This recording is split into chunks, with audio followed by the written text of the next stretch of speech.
Assalamu alaikum yurttaşlar. Yine bugünkü darvazamız şavat oldu. Bunu rezmeyine geldi olsak 260'a 225. Evet, 5 kilo samok. Diyisi bir uççiliyiz. Nice oraya koyup basıldı bu. Yurttaşlar bunun ayak teyleri şivilli. Kalın işendi. Yamasları buraya bir profil. Paramorkları high-tech pasonda boladı. Bu da kalasam bunu taşlayın açık bekleyen şey.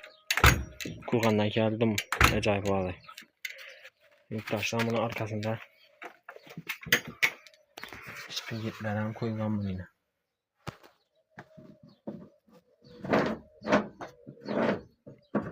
Açılıp beklenir.